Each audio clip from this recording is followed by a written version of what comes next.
गरीब को मकान, गरीब को शौचालय, गरीब को 5 लाख रुपए की स्वास्थ्य बीमा का कवर। और अब तो मोदी जी ने यह भी कर दिया कि 70 साल से ऊपर का जो भी बुजुर्ग होगा उसको हर वर्ष 5 लाख रुपए की स्वास्थ्य बीमा का कवर देंगे। हर वर्ष 5 लाख रुपए फ्री में उपचार के लिए उपलब्ध करवाएंगे।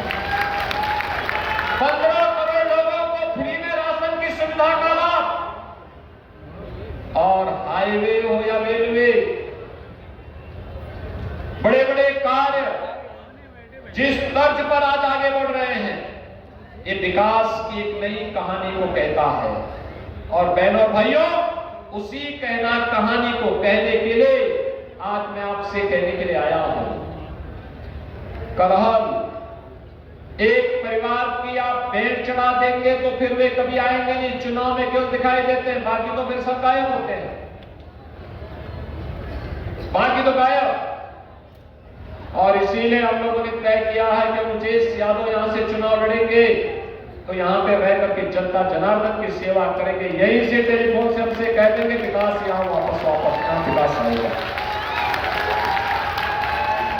जितना विकास कहेंगे उतना विकास यहां आएगा। लेकिन इसके लिए अच्छे लोगों को चुनना पड़ेगा, जुझारू लोगों को चुनना पड़ेगा। आपके बीच रह करके कार्य करने वाले लोगों को चुन के भेजना पड़ेगा। और बहनों भाइयों, इसीलिए आज मैं आपके पास आया हूं आपसे कहने के लिए, एक तरफ विकास कराने वाली भारतीय जनता पार्टी मोदी जी के नेतृत्व में, भारतीय जनता पार्टी है, निषाद पार्टी है, राजभर पार्टी है, अपना दल है, राष्ट्रीय लोक दल है, ये सभी का समर्थन श्री अनुजेश प्रताप यादव के साथ में। और दूसरी तरफ समाजवादी पार्टी। बहनों और भाइयों, अब तो मैंने सुना है कि लोकसभा चुनाव में जिन्होंने खटाखट की बात कही थी, एक खटाखट का क्या किसी को 1-1 लाख रुपया इन्होंने दिया है क्या? किसी को दिया है क्या? मैनपुरी वासियों मुझे बताओ, क्या लोकसभा चुनाव के बाद किसी के खाते में पैसा आया क्या? तो इन्होंने झूठ क्यों बोला? इन्होंने झूठ क्यों बोला? ये कहते थे कि मोदी जी अगर आएंगे तो संविधान बदल देंगे। क्या मोदी जी तो फिर से तीसरी बार प्रधानमंत्री बन भी चुके हैं और बनने के बाद 6 महीने का कार्यकाल उनका पूरा हो गया। क्या संविधान बदला गया? क्या आरक्षण समाप्त हुआ? क्या? अरे मोदी जी पहले प्रधानमंत्री हैं जिन्होंने बाबा साहब भीमराव अम्बेडकर के पंच तीर्थों को निर्माण करके बाबा साहब भीमराव अम्बेडकर को सम्मान दिया, नई संसद में स्थापित करवाया और 26 नवंबर की तिथि को भारत के संविधान दिवस की तिथि के रूप में मनाया।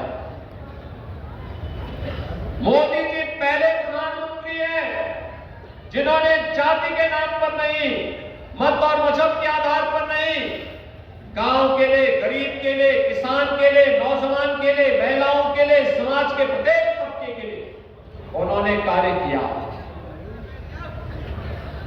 4 करोड़ गरीबों को देश के अंदर मकान मिले, 10 करोड़ गरीबों के घर में शौचालय बने हैं और 10 करोड़ गरीबों के घर में ही उज्ज्वला योजना के कनेक्शन भी पहुंचे हैं।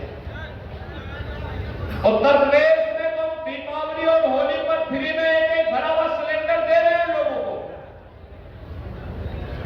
12 करोड़ अन्नदाता किसान के पास प्रधानमंत्री किसान सम्मान निधि का लाभ पहुंच रहा है। 50 करोड़ लोग आयुष्मान भारत की सुविधा से पूरे देश के अंदर लाभान्वित हो रहे हैं। और बहनों और भाइयों, 80 करोड़ लोग पूरे देश के अंदर, जिनमें 15 करोड़ यूपी के हैं, पिछले 4.5-5 वर्ष से फ्री में राशन की सुविधा का लाभ हर माह प्राप्त कर रहे हैं। क्या ये ऐसा पहले कभी हुआ है क्या? ऐसा कभी हुआ है क्या?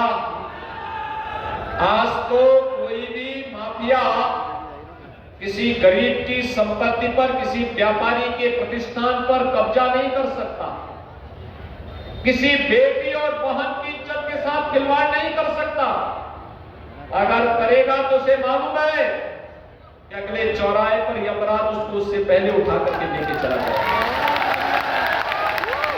भारतीय जनता पार्टी सुरक्षा की गारंटी है, भारतीय जनता पार्टी विकास की गारंटी है, भारतीय जनता पार्टी लोक कल्याण की गारंटी है और भारतीय जनता पार्टी विरासत की भी गारंटी है।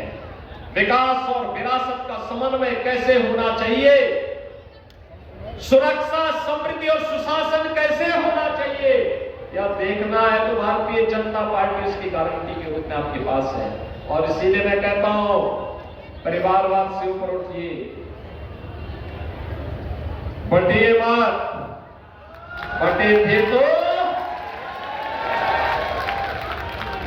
एक रहेंगे, नेक रहेंगे, सेफ रहेंगे। फटे थे तो कटे थे, इतिहास गवाह है। फटे थे तो कटे थे, अब एक रहेंगे तो नेक रहेंगे। उस एकता के लिए मैं आपके पास आया हूं। कल आकार का निर्णय ले लीजिए, भारतीय जनता पार्टी की झोली को भर दीजिए और बाकी विरासत और विकास की गौरव की कहानी और देश यादव आपके करहल में दोहराने का काम करेंगे, बेहतरीन तरीके से करके दिखाएंगे। और इसीलिए आज मैं आपके पास आया हूं। आप सीएम देश यादव जी को भारी बहुमत से विजयी बना के भेजने वाले हैं ना? दोनों हाथ लगाकर जहां तक मेरी आवाज जा रही है, दोनों हाथ लगाकर आशीर्वाद दीजिए। सभी लोग सहमत हैं? इधर उधर पीछे सभी लोग सहमत हैं? देखो, इस जुझारू युवा को अपना आशीर्वाद बरसाइए। और मैं आपसे कहने के लिए आया हूं, बहन और भाइयों, आपको नेताजी का भी आशीर्वाद मिलेगा और कृष्ण कन्हैया का भी आशीर्वाद प्राप्त होगा। सहमत हैं? सहमत हैं? 20 नवंबर को एक एक वोट कमल चुनाव चिन्ह पर राजेश यादव के लिए जाएगा, जाएगा, जाएगा। दोनों हाथ में करके फिर मेरे साथ बोलेंगे, भारत माता की, भारत माता की, भारत माता की, वृंदावन बिहारी लाल की, वृंदावन बिहारी लाल की, श्री कृष्ण कन्हैया की, श्री कृष्ण कन्हैया की। जय श्री राम, जय जय श्री राम।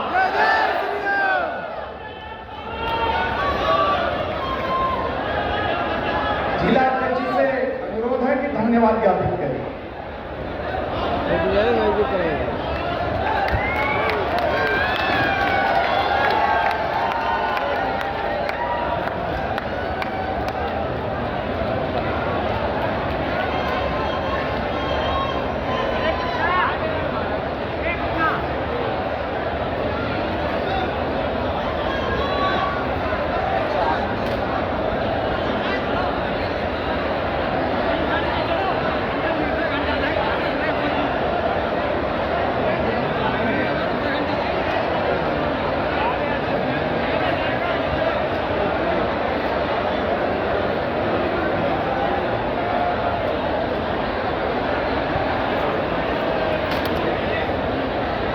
ये भीड़ देख सकते हैं। उत्तर प्रदेश के मुख्यमंत्री योगी आदित्यनाथ कानपुर के लिए रवाना हो रहे हैं।